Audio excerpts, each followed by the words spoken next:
I think about them.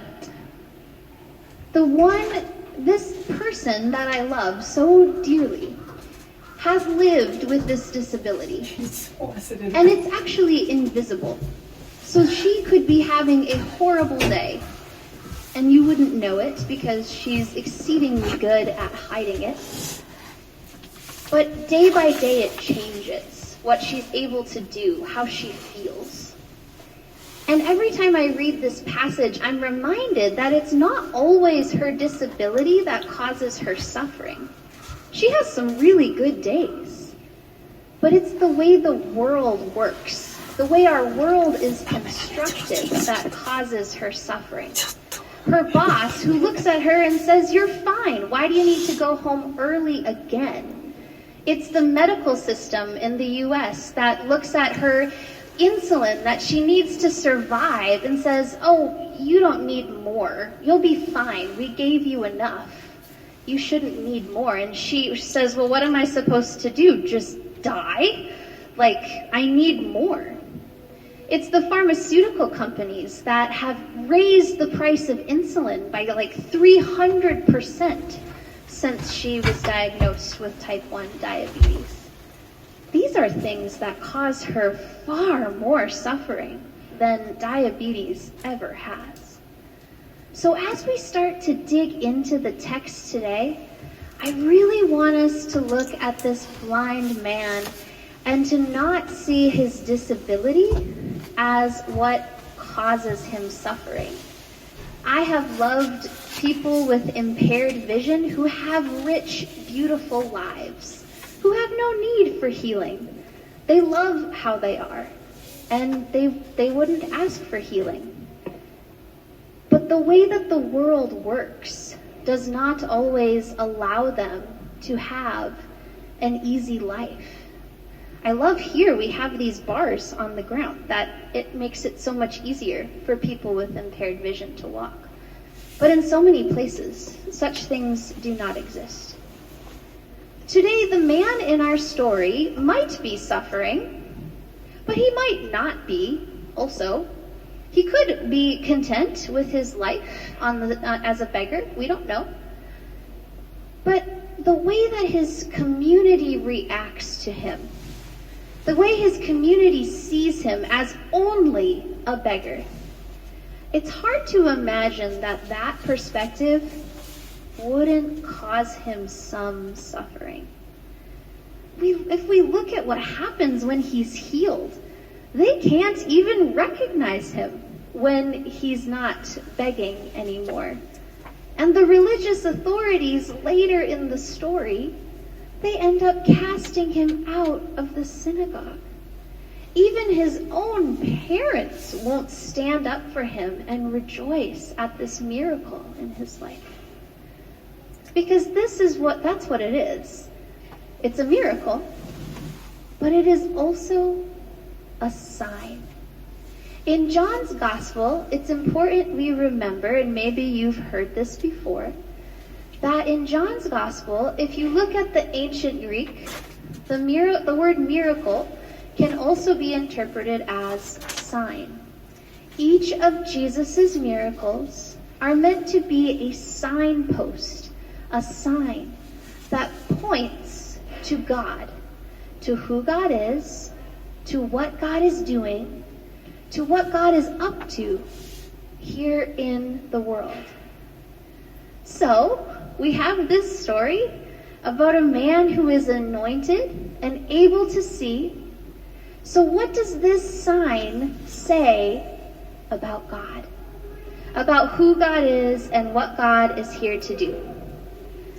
One of my favorite things about this story is that the man is chosen by Jesus before he is ever healed.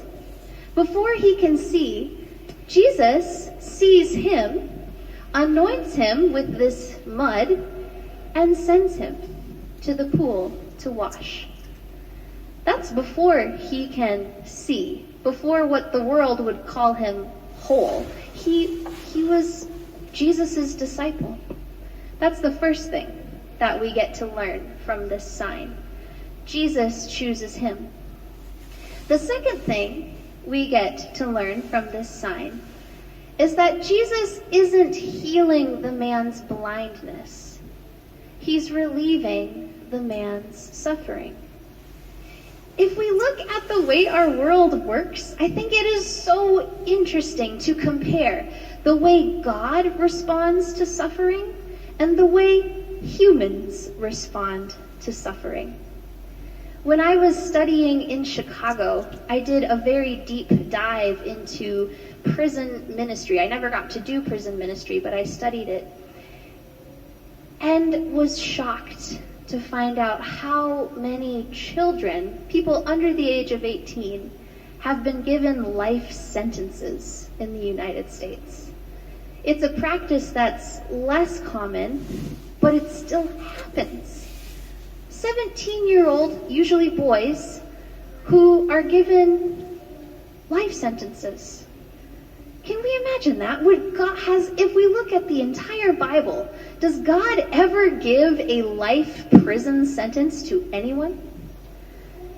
If we look at our scriptures and the way God works in the world, does God ever declare someone's suffering to be eternal?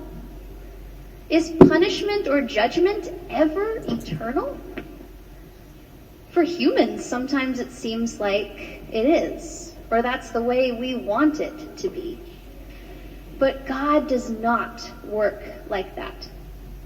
As Anne Lamott once wrote, "For God, grace always bats last. Mercy always follows judgment." Again, this blindness, this disability is not because the man sinned. We're not saying this is a sin or caused by sin. And disability is not a judgment, but humans do judge. We judge each other all the time. I was being judgy at McDonald's this morning before I picked up breakfast for the kids because people in front of me weren't making a line and I couldn't tell where to order.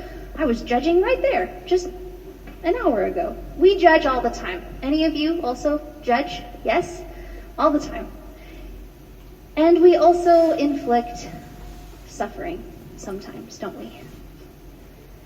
When we look at this story, it's a story about the way Jesus responds to hurt and pain and brokenness, and the way we sometimes respond to hurt and pain and brokenness.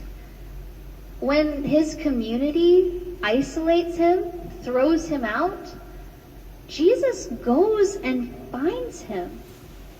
They can't even recognize him, but Jesus calls him for exactly who he is. One of my favorite little fun facts about this, hopefully it'll help you win Bible trivia someday, is that in the Eastern Orthodox Church, this man's name is commonly thought to be, I'm going to do my best, I'm not great at Greek, Celadonius. Celadonius in ancient Greek is thought to mean little sparrow. Little sparrow, like little bird. If we think about Matthew, what famous verse comes to mind? God cares for the little sparrows. God knows every feather on their wing. How much more will God care for you?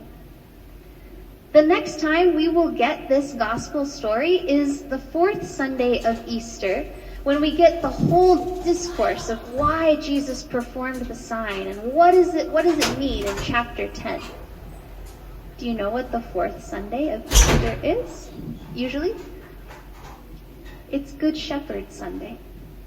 When Jesus says, "I have come to call my flock to myself, to seek them out and bring them into the fold. I am the Good Shepherd."